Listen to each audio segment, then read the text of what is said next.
There are some books that they stick with you. Viktor Frankl's Man's Search for Meaning is one of those. It's a profound story about surviving the unthinkable, for sure, but it's so much more than that. It's really a map for finding meaning when you're lost in the dark. So let's dive into its core message. Can you imagine this? Frankl wrote the first draft of this entire book in just 9 days, right after he was liberated. It's just raw experience poured onto the page. So in this explainer, we're going to try to boil it all down to the single most powerful idea that came out of his journey. It all comes down to this one huge question. When absolutely everything is taken from you, your family, your job, your dignity, even your hope, what is it that lets one person keep going while another just gives up? The answer, well, that's at the very heart of everything Frankl has to tell us. To really get Frankl's philosophy, you can't just talk about it in the abstract. You have to go where it was born. You have to go with him to the gates of the one place that became a symbol for absolute horror, Auschwitz.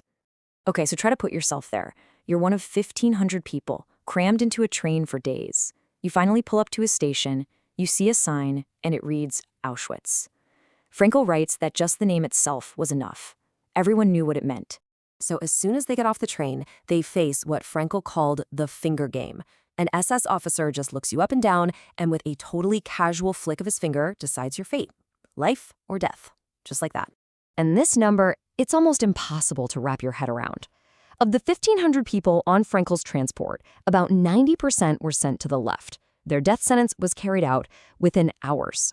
So Frankl makes it through that first cut, but his world is just falling apart.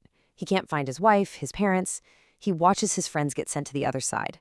He's clinging to this one last piece of his old life, a scientific manuscript he'd been writing, the thing he'd poured his life into.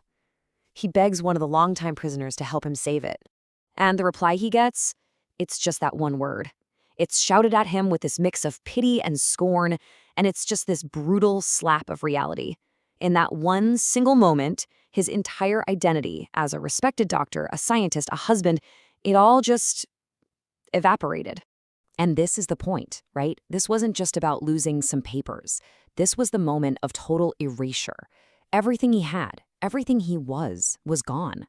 All that was left was what he called his naked existence, just a man with nothing. But here's the thing. It's from this place, this absolute bottom, that Frankl discovers his central insight. He starts noticing something. The prisoners who were most likely to survive, they weren't always the strongest physically. They were the ones who had a reason to live. This quote from Nietzsche, this became the foundation for everything Frankl believed.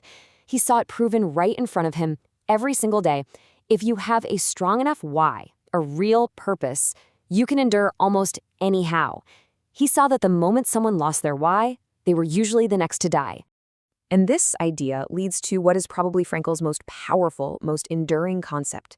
He realized that even when the Nazis had taken literally everything else, your home, your family, your name, your hair, there was one thing they could never, ever touch.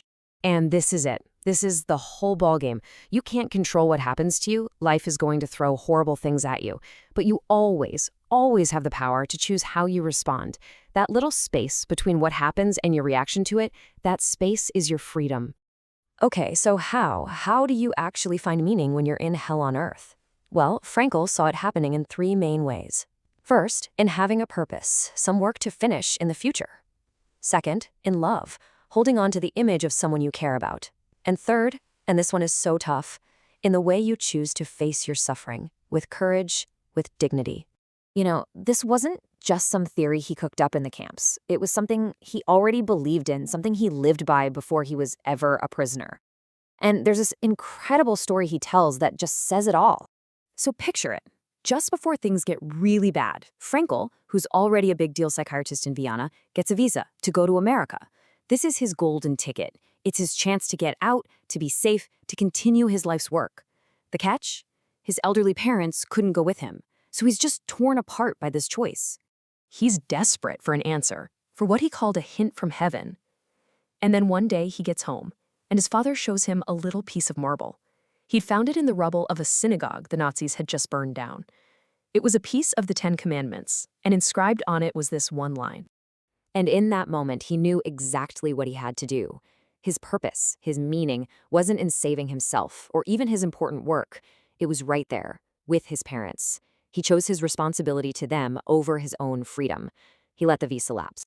And really, that brings this whole thing back to us, doesn't it? Frankl's entire experience is a lesson that finding our why is the most important task we have. So the question he leaves hanging in the air for all of us is this: what's your work?